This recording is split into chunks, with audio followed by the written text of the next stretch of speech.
అభిమాన పార్టీగా రవికిరణ్ గారు ఏమంటారు చూద్దాం. రవికిరణ్ గారు, బొత్స సత్యనారాయణ గారు ఆయన ఎమ్మెల్సీగా ఎన్నికైన తర్వాత మాట్లాడుతూ, అబ్బాబే మేమేమి 3 రాజధానుల విషయంలో వెనక్కి తగ్గలేదు, వీ స్టాండ్ ఫర్ దట్, మా విధానం అదే అనేది. వాస్తవంగా వాళ్ళని అధికారానికి దూరం చేసిన ఫస్ట్ ఆస్పెక్ట్ ఇది. 3 రాజధానులు, ఈ అయోమయాలు గందరగోళాలు ఇవన్నీ సృష్టించి ఇవాళ వాళ్ళ అధికారానికి దూరం అయ్యి 11కి కన్ఫైన్ అయిపోయారు. అయినా కూడా ఎందుకని వాళ్ళ ధోరణి, ఆలోచన ధోరణిలో మార్పు రాలేదంటారు? అంటే మీకు కూడా 2 రాజధానులు, రాష్ట్రం విడిపోకముందు 2 రాజధానులు అన్నారు, కాకినాడలో తీర్మానం చేశారు, మీరు 2 రాజధానులకే కన్ఫైన్ అయ్యారు. ఇది 2 తెలుగు రాష్ట్రాలు ఉండాలనే ఉద్దేశంతో. ఈయన ఏంటంటే ఒకే రాష్ట్రంలో 3 రాజధానులు ఉండాలనేది ఈయన ప్రతిపాదన. 2024 ఎన్నికలకి వెళ్ళినప్పుడే మనం స్పష్టంగా చెప్తాము, రాష్ట్రంలో ఒక రాజధాని కావాలి అని ఎన్డీఏ పక్షం, ఒక రాజధానికి కాదు 3 రాజధానులు కావాలని వైసీపీ. ప్రజల మధ్య ఒక రెఫరెండం గానే వెళ్ళడం జరిగింది. ప్రజలు చాలా స్పష్టమైన తీర్పు ఇచ్చారు.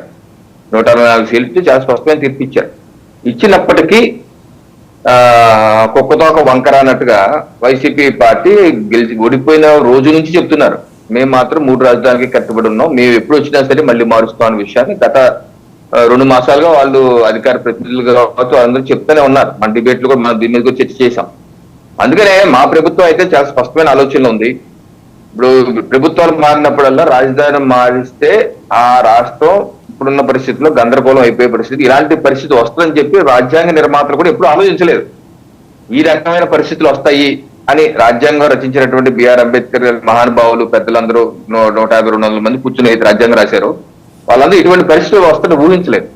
సో ఇటువంటి పరిస్థితి వచ్చింది కాబట్టి దీనిలో ఏ రకమైనటువంటి రాజ్యాంగ సవరణ చేయాలా లేకపోతే పార్లమెంట్ లో చట్టం చేయాలా అనే దాని మీద ఈ రోజు మా ప్రభుత్వం దాని మీద కూలంకషంగా ఆలోచిస్తుంది.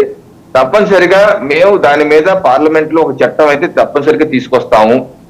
ఒకసారి రాజధాని డిక్లేర్ అయిపోయినాక మార్చే ఎవరు పడితే ఆడొచ్చి 3 అవ్వడం 30 అవ్వడం అన్నకుండా ఏ రకంగా చేయాలని దాని మీద ఒక చట్టబద్ధమైనటువంటి రక్షణ అయితే కల్పించవలసిన అవసరం ఉంది. అది తప్పనిసరిగా చేస్తాం. ఇది దేశవ్యాప్తంగా అమలయ్యే చట్టం కాబోతుంది కాబట్టి తప్పనిసరిగా దాని మీద ఆలోచించే ఒక నిర్ణయం అయితే చేస్తామండి. ఇటువంటి పొరపాట్లు, ఇటువంటి తుగ్లక్ ఆలోచన ఉన్న వాళ్ళకి దృష్టిలో పెట్టుకొని చేయవలసిన సమయం అయితే ఆసనమైంది. ఆ రకంగా ముందుకు వెళ్తాం వాసుదేవన్ గారు.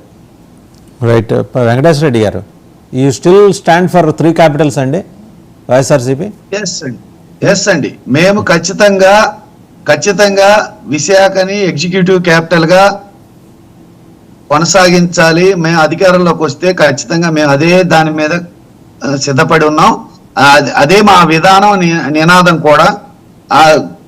ఇప్పుడు ప్రజలు ఈ కొత్త కూటమి ప్రభుత్వం చెప్పినవన్నీ ఏదో చేస్తుంది, ఏదో చెందుతుందని అధికారంలోకి అది ప్రజలు అధికారం ఇచ్చి ఉండొచ్చు.